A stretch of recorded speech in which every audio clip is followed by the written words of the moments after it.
when folks provided feedback after registering, many people expressed an interest in enhancing interactions at each stage of the customer cycle. So that's what we focused on today. And that's why we did that Mad Lib icebreaker, to just kind of get us in the mindset of these different stages of the customer experience. And so again, what did we notice when we're looking deeply at some of these different stages? There are many ways to break down what might be possible. And I apologize if there's a lot of noise. It's very windy and I think it's about to rain here. So you might hear some wind howling. But in the Mad Lib, we broke down the experience into 3 key sections.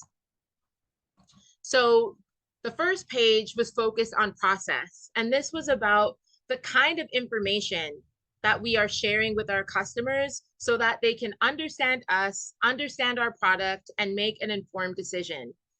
And usually with process, it's very important to be user-friendly, right? You want to ensure that people don't have more questions than answers when they're looking at any information or communication from your organization. And the goal here is clarity and consistency. Then secondly, we looked at delivery.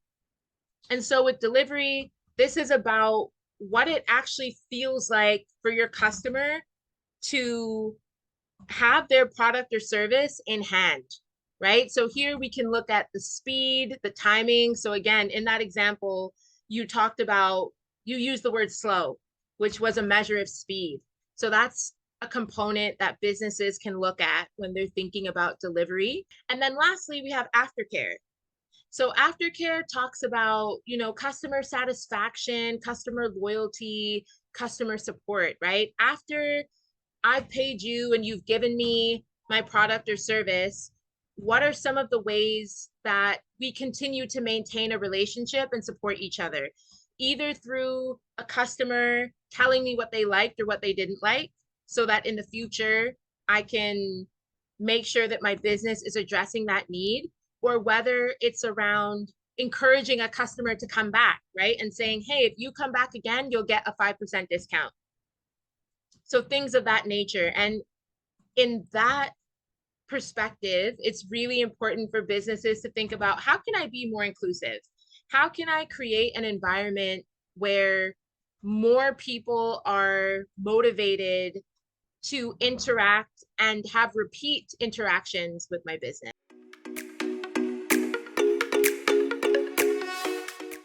The information, at least on their end, is not coming through in a clear enough or a consistent enough way that they can walk away and do an exam at the end of the semester and be successful. So if you don't mind, I would love for us to dig into the process a little bit more.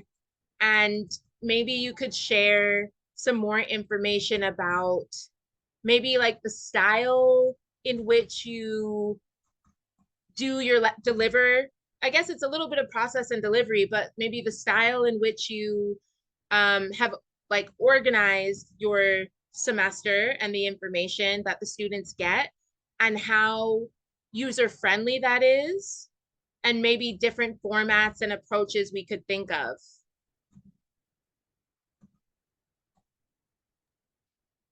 I usually use various strategies. I've been grouping them in small groups of 5. And then after explaining what you're supposed to do, I group them. Then they're supposed to work on their own as I facilitate, because that is what the curriculum needs. And I've been trying to go to each group, going through their answers first, trying to explain it again. And so I'm still trying to get what the disconnect is, because just a bit.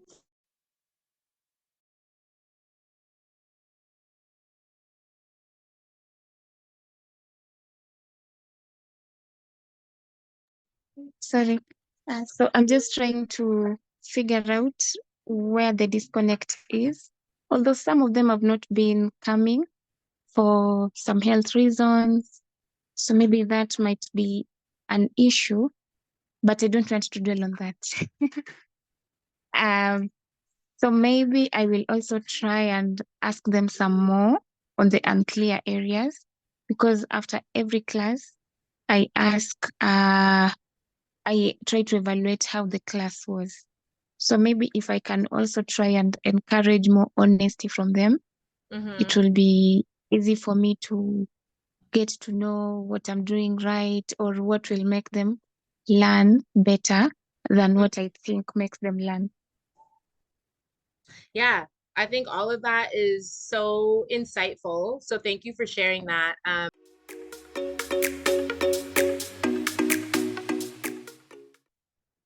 Because I'm introducing the Amplifier experience, which is an immersive and dynamic group coaching experience that enables you to build your customer experience operations through journey alignment.